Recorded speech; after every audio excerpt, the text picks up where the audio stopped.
ஷிண்டேவுடைய party வந்து சிவசேனா கொஞ்சம் குறைவான இடத்துல தான் வின் பண்ணோம். ஆனால் அவர் சீஃப் மினிஸ்டராக கன்டினியூ பண்ணுவாரா இல்லையான்னு தெரியாது.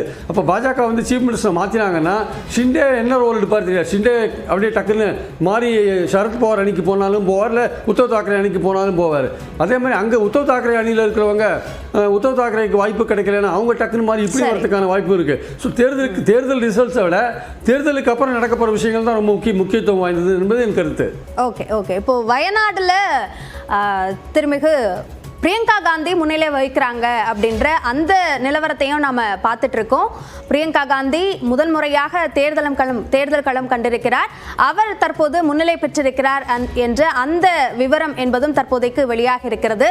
மகாராஷ்டிரா சட்டப்பேரவை தேர்தல், ஜார்க்கண்ட் சட்டப்பேரவை தேர்தல் போன்ற வயநாடு மக்களவை தொகுதியை முக்கியமாக கவனிக்க வேண்டிய ஒரு தொகுதியாக மாறி இருக்கிறது. பிரியங்கா காந்தி வர்சஸ் நவ்யா. பாஜக தரப்பில் வேட்பாளராக நவ்யா களமிறக்கப்பட்டிருக்கிறார். கம்யூனிஸ்ட் கட்சி தரப்பிலும் வேட்பாளர் களமிறக்கப்பட்ட இருக்கக்கூடிய நிலையில் பிரியங்கா காந்தி முன்னிலை வகித்திருக்கிறார் என்ற அந்த விவரத்தையும் நாம் பார்க்கிறோம். திருச்சி வேலுசாமி, இப்போ இருக்கிற இந்த நம்பர் பார்த்து உங்களுக்கு என்ன கருத்து சொல்ல விரும்புறீங்க? இப்போ NDA 10, இந்தியா கூட்டணி 6, மற்றவர்கள் 2 என்ற இந்த எண்ணிக்கை இருந்திருக்கிறது. இது ரொம்ப முதற்கட்டம் தான் அப்படின்னாலும் கூட இந்த எண்ணிக்கை எப்படி பார்க்குறீங்க? நீங்கள் இந்த எண்ணிக்கையை முதல்ல காட்டுற போது காட்டிங்க பாருங்க, 1 1 1ன்னு. அதை பார்த்த உடனே இன்றைக்கு ஆளுங்கட்சிக்கு நாம மக்கள் போட போகிறாங்க அப்படிங்கிற முடிவுக்கு ஆரம்பத்தில் வந்தேன். இதில் நான் பார்க்குற பார்வை என்பதே வேறு. நீங்கள் நம்ம நண்பர் சொன்னார், அவர் சொல்கிறது நான் தப்புன்னு நான் சொல்ல மாட்டேன். பிரச்சாரம் ஜாதிவாரி, அதில் ஒரு பெரிய உண்மையை சொன்னார். ஜாதிவாரி இந்த கோட்டாவுக்காக கொண்டு வரதுக்கு நல்ல விஷயம்தான், ஆனால் அதை நெகட்டிவாக கொண்டு போய் RSS மக்கள்கிட்ட சேர்க்குதுன்னு சொன்னார். அந்த வகையில் அவரை நம்ம பாராட்டின அந்த உண்மையை அழுத்தமாக பதிவு பண்ணிட்டார். நான் என்ன பார்க்குறேன்னா, சாதாரண காலகட்டங்களில் பிரச்சாரங்கள்லாம் பயன்படும். இது ஒரு அசாதாரணமான சூழ்நிலை. எப்படி இருக்குன்னு கேட்டால், அன்றாட வாழ்க்கைக்கே ஒவ்வொரு மனிதனும் செத்துக்கிட்டு இருக்கான். ஏன் பார்த்தீங்கன்னா உலக வரலாற்றிலேயே இல்லாத ஒரு புதுவிதமான பொருளாதாரம் இந்தியாவில் இருக்கு. Producer, consumer. ப்ரொடியூசர் உற்பத்தியாளர், உபயோகிப்பாளர் இருக்காங்களா? நீங்க அந்த விவசாயிகள் பிரச்சனையை சொல்றீங்க. அதற்கு முன்பாக நீங்க குறிப்பிட்ட அந்த சாதிவாரி கணக்கெடுப்பு சார்ந்தே மகாராஷ்டிராவில் அது வேறு மாதிரியாக எடுத்துக்கொள்ளப்படுதா? ஏன்னா மராத்தா வர்சஸ் OBC என்ற அந்த விஷயம் உருவாயிருக்கு. அப்போ சாதிவாரி கணக்கெடுப்பு என்பது OBCக்காக எடுக்கப்பட வேண்டும் என்ற ஒரு கருத்தை இந்தியா கூட்டணி பெருவாரியாக எடுத்து செல்லும் போது மராத்தாவில் காங்கிரஸ் தானே அதிக இடத்துல போட்டி போடுது. அப்ப நீங்க சொல்றதை பார்த்தா எல்லா இடத்துலையும் ஜெயிக்க போகுதுன்னு அர்த்தம்.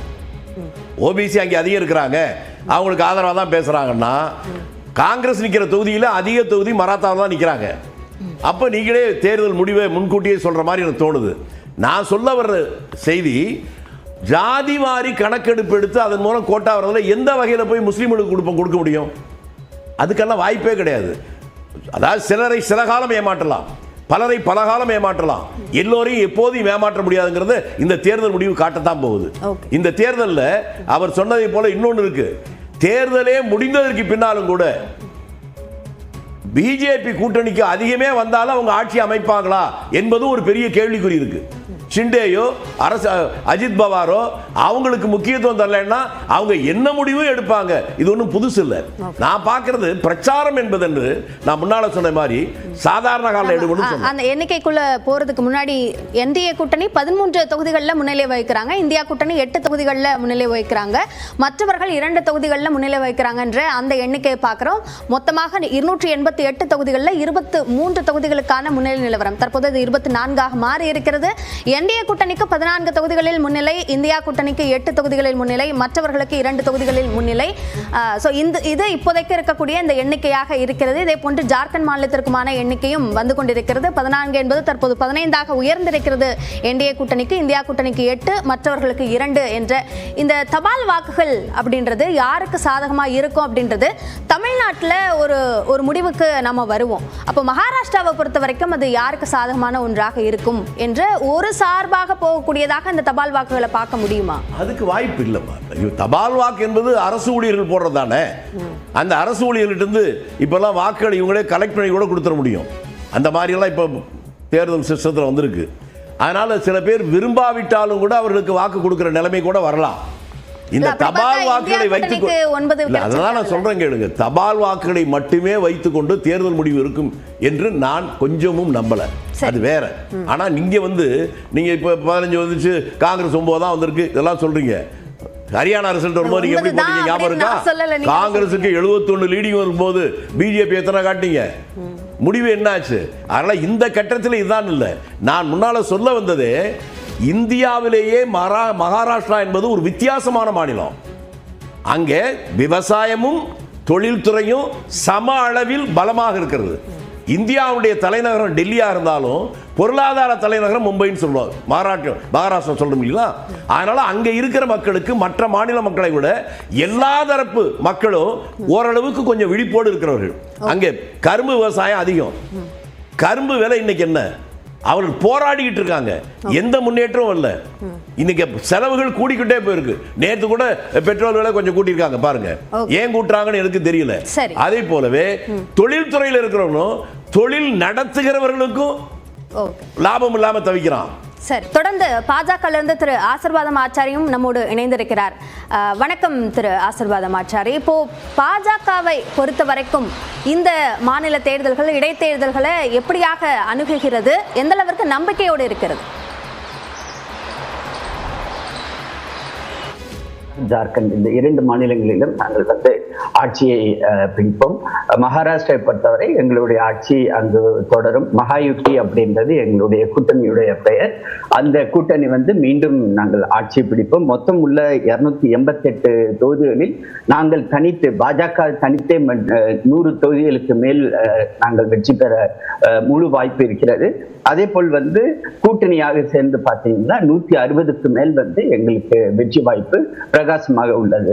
ஜார்க்கண்டை பொறுத்தவரை அங்க உள்ள 81 தொகுதிகள், அந்த 81 தொகுதிகளில் 50லிருந்து 60 தொகுதிகள் வரை எங்களுக்கு வெற்றி வாய்ப்பு பிரகாசமாக உள்ளது. குறிப்பாக ஜார்க்கண்ட் நீங்க பாத்தீங்கன்னா அங்க ஒரு முதலமைச்சரே சிறையில் இருந்தாரு. அதுவும் குறிப்பாக ஒரு ஊழல் ஆட்சியை செய்த அந்த ஒரு முதலமைச்சர். அது அங்க இந்த தேர்தல்ல தொடர்ந்து பேசப்பட்டது. அப்புறமேட்டு எங்களுடைய கட்சியானது அங்க என்ன முன்னெடுத்து செஞ்சாங்கன்னா, ரோட்டி பேட்டி மாட்டி, அதாவது ரோட்டினா உணவு, அடுத்தது பேட்டினா மகளிருடைய பாதுகாப்பு. அங்க மகளிருடைய பிரச்சனைகள் மிக அதிகமாக இருந்தது. அதுவும் குறிப்பாக பங்களாதேஷ் அந்த நாட்டிலிருந்து ஊடுருவி இங்க ஜார்க்கண்ட்ல குடியேறியவர்கள், அவர்களால பிரச்சனைகள், அங்க மகளிருக்காக அந்த பிரச்சனைகளை நாங்கள் தீர்வு காண்போம் அப்படின்னு நாங்கள் உறுதி சொல்லி இருக்கிறோம். அதுக்கு மேல மிக முக்கியமானது மாட்டி அப்படின்னா நிலம். அங்க ஊடுருவல்காரர்கள் அங்கேயே ஜார்க்கண்ட்ல இடங்களை வாங்கி அவர்களுக்கு ரேஷன் கார்டு, அதுக்கப்புறமேட்டு அவங்களுக்கு பட்டா நிலம் எல்லாமே கொடுத்து அவங்கள ஒரு வாக்கு வங்கியாக காங்கிரஸ் மற்றும் ஜேஎம்எம் பயன்படுத்தியிருந்தது. அதை நாங்கள் முறியடிப்போம். ஊடுருவல்காரர்களுக்கு இந்திய நாட்டில் எந்த ஒரு வாய்ப்பையும் கொடுக்க கூடாது. அவர்களை மீண்டும் வாபஸாக அங்க பங்களாதேஷுக்கு அனுப்ப வேண்டும். அது எங்களுடைய ஒரு முக்கியமான ஒரு தேர்தல் அம்சமாக இருந்தது. அது மட்டுமில்லாம தொடர்ந்து சொல்லுங்க திரு ஆசீர்வாதம். அதே போன்று வயநாடு, இப்போ எப்படி மகாராஷ்டிரா ஜார்க்கண்ட் முக்கியமோ, வயநாடும் அந்த அளவிற்கு தங்களுக்கு முக்கியம் என்று திருச்சி வேலுசாமி சொல்றார். இது அரசியல் போக்கை மாற்றக்கூடிய ஒரு முடிவாக இருக்கும் அப்படின்னு சொல்றாரு. இதை பாஜக எப்படி பாக்குது? அதாவது அரசியல் போக்கை எப்படி மாற்றும் அப்படின்னு அண்ணன் திருச்சி வேலுசாமி சொன்னார் இல்லைங்களா? மக்களவையில ராகுல் காந்தி, அவருடைய சகோதரி பிரியங்கா காந்தி, மாநிலங்களவையில அவங்க அம்மா சோனியா காந்தி, அதாவது குடும்பத்துல மொத்தம் 3 உறுப்பினர்கள் இருக்கிறாங்க. அந்த 3 உறுப்பினர்களும் பாராளுமன்றத்துல ஒரு குடும்ப அரசியலை நடத்துவதற்கு இதுதான் முதலாக இந்திய வரலாற்றிலேயே நடக்க இருக்கிறது என அவர் சொல்லலாமே ஒழிய அதனால எந்த ஒரு பிரயோஜனமும் இருக்க போறது கிடையாது. அவங்க சொல்றாங்க இல்லைங்களா, அவங்க பிரியங்கா காந்தி எவ்வளவு ஆளுமை பெற்றவர், அதனால் வரக்கூடிய பாராளுமன்ற கூட்டத்தொடரிலே அவருடைய குரல் ஒலிக்கும் அப்படின்லாம் பேசிட்டு இருந்தாரு. ஆக்சுவலி அவங்க இன்னொன்னு பண்ணிருக்கலாம். ராபர்ட் வட்ரா அப்படின்னு பிரியங்கா காந்தியோடைய ஹஸ்பண்ட், அவரையும் கூட வந்து ஒரு சீட்டு கொடுத்து இவங்க எந்த மாநிலத்துல வந்து ஆட்சியில் இருக்காங்களோ அங்க இருந்து ஒரு எம்பியா, ராஜ்யசபா எம்பியா கொண்டு வந்திருந்தா முழு குடும்பமே வந்து அரசியல் பண்றதுக்கு சரியா இருந்திருக்கும் தான் எங்களுக்கு வந்து தோணுது ஒழிய அதனால எந்த ஒரு பிரயோஜனம் கிடையாது. அவருக்கு வேணா வந்து அவங்களுடைய கட்சியுடைய மூத்த குடும்பம் முழுக்க முழுக்க பாராளுமன்ற உறுப்பினர்களாக இருந்து அதை பார்ப்பதற்கு தான் அவருக்கு வந்து உதவுமே ஒழிய மக்களுக்கு அதனால் எந்த ஒரு பலனும் கிடையாது. ஓகே, இப்போ நமக்கு ஒரு முன்னிலை நிலவரம் கிடைத்திருக்கிறது. அது சார்ந்த எண்ணிக்கை நம்மால் பார்க்க முடிகிறது. மகாராஷ்டிராவில் 2 தொகுதிகளில் முன்னிலை நிலவரம் தெரிந்திருக்கிறது. என்டிஏ கூட்டணியில் என்சிபி, அஜித் பவார் தலைமையிலான அந்த என்சிபிக்கான ஒரு முன்னணி என்பது ஒரு தொகுதியில் கிடைத்திருக்கிறது என்பதை பார்க்கிறோம். அதே போன்று மற்றவர்கள் ஒரு தொகுதியில் முன்னிலை வகிக்கிறார்கள் என்பதை பார்க்க முடிகிறது. தற்போது 3 தொகுதிகளுக்கான முன்னிலை நிலவரம் கிடைத்திருக்கிறது. தற்போதைக்கு இது மிகவும் ஒரு முதற்கட்ட, அதாவது இன்னும் முழுமையான அந்த வாக்குப்பெட்டிகள் எல்லாம் எண்ண தொடங்கப்படவில்லை. தற்போதைக்கு தபால் வாக்குகள் தான் எண்ணப்பட்டு வருகின்றன. அதன் அடிப்படையில் பார்க்கும்பொழுது என்டிஏவுக்கு ஒரு தொகுதியிலும், இந்தியா கூட்டணிக்கு ஒரு தொகுதியிலும், மற்றவர்களுக்கு ஒரு தொகுதியிலும் முன்னிலை கிடைத்திருக்கிறது என்ற அந்த நிலவரத்தை நாம் பார்க்கிறோம். மொத்தமாக 288 தொகுதிகள், அதில் 145 என்பதுதான் அந்த மேஜிக் நம்பர். அதனை நோக்கிய பயணத்தை எல்லோருமே தொடங்கிவிட்டார்கள் என்றுதான் தற்போதைக்கு இதை நாம் பார்க்க முடியும். அந்த வகையில் என்டிஏவில் என்சிபி, அஜித் பவார் தலைமையிலான அந்த என்சிபிக்கு ஒரு தொகுதியில் முன்னிலை கிடைத்திருக்கிறது.